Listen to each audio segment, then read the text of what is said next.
They are two of the biggest names in hip-hop, Kendrick Lamar and Drake. And they've been locked in a rap battle that's capturing global attention and having a big impact on the music industry. That is the focus tonight for our Arts and Culture series, Canvas. Kendrick Lamar is a rapper from Compton who gained notoriety in 2012 with his album Good Kid, Mad City. He's since won 17 Grammys and a Pulitzer Prize for his music. And Drake, who was born in Canada, has commercially dominated the U.S. rap market for more than a decade, with 13 #1 albums and 5 Grammys.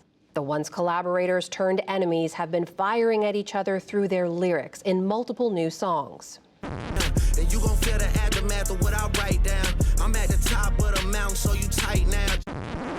A pathetic master manipulator, I can smell the tails on you now. You're not a rap artist, you a scam artist with the hopes of being accepted. Always rapping like you about to get the slaves freed. You just acting like an activist, it's make-believe. Say Drake, I hear you like I'm young. You better not ever go to cell block 1. Their feud has touched on weighty themes, from racial identity to their authenticity as artists to the treatment of women and minors, with some serious allegations about underage relationships and domestic abuse.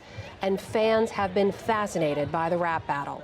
Both artists made the Billboard Top 10 this week, with Kendrick Lamar's Not Like Us debuting at #1. For a closer look at this feud and its implications, I'm joined by Sydney Madden, who covers music for NPR. Sydney, it's good to see you. If you can just bring us up to speed, what is behind this beef? How did we get here?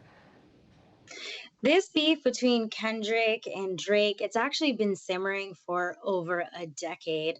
These are two people who are considered at the top of their game in hip hop. They're considered to be on the Mount Rushmore of hip hop's current rap acts. And even though they both came up around the same time in 2011 and 2012, hip hop fans have noticed that Drake and Kendrick haven't really worked together for that long a time. And even though they're considered to be part of the big three, which is Drake, J. Cole, and Kendrick, Kendrick really brought this long boiling beef to an overflow when he said in March, it's not big three, it's really just big me. And from there, that set everything into motion to the two rappers exchanging diss tracks for the past 3 weeks. And it's been over 40 minutes of music in total. So it's pretty much an album's worth of tete-a-tete.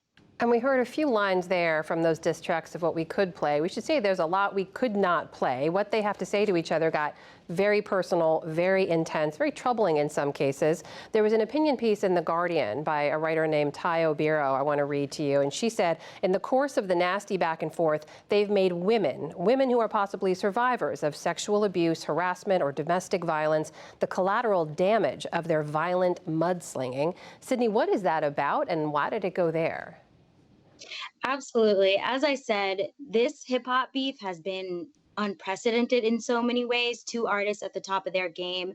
They've also employed social media and technology in new ways. Drake used AI generated lyrics to kind of prod and goad Kendrick into engaging with him. He also used live streamers to premiere tracks, and it created a very participatory feedback loop on social media. But even with those changes in the format and the rollout, some things never change. And the hardest hits that they take at each other are the most misogynistic ones. In his songs, Drake is accusing Kendrick of abusing his longtime fiance named Whitney. And on the other hand, Kendrick is accusing Drake of long-term grooming of underage girls and also keeping people in his company, in his camp, who've been accused and found guilty of assault of young women. So this mudslinging is really so much more for bruising of their egos and not much about the accountability of any potential harm that they're doing to women in their lives. As you mentioned, people have just been flocking to it, following every single new track that comes out. Why? Why do you think it's captured people's attention the way that it has? I think it's really enamored a lot of people, because even if you're not a diehard hip hop fan, even if you're not a big fan of either one of these artists, you have to admit the speed and the velocity and just the rigor that these two are going at each other is truly something amazing. Like I said, it's something that doesn't happen very often in the hip hop arena now.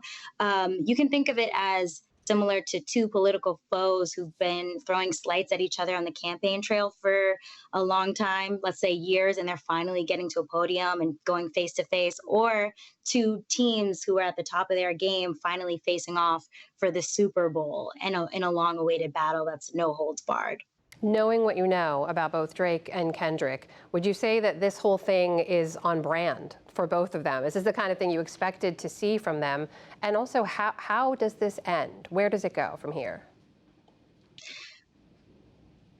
I think in terms of it being on brand, they are both people who want to be considered the best. You know, hip hop is about peacocking, but it's also about blood sport. It's about claiming that number one spot so that everybody wants to be the best. And for a long time, Kendrick and Drake have kind of like puffed out their chests in their own respective ways to say, I'm the best. But this was the first time they're going head to head again in something that's been so long simmering and like animosity that's been building up. So the spectacle that came from it is very on brand. I think the long-term legacy is one that is going to question the validity of each one of these rappers and who won and who didn't.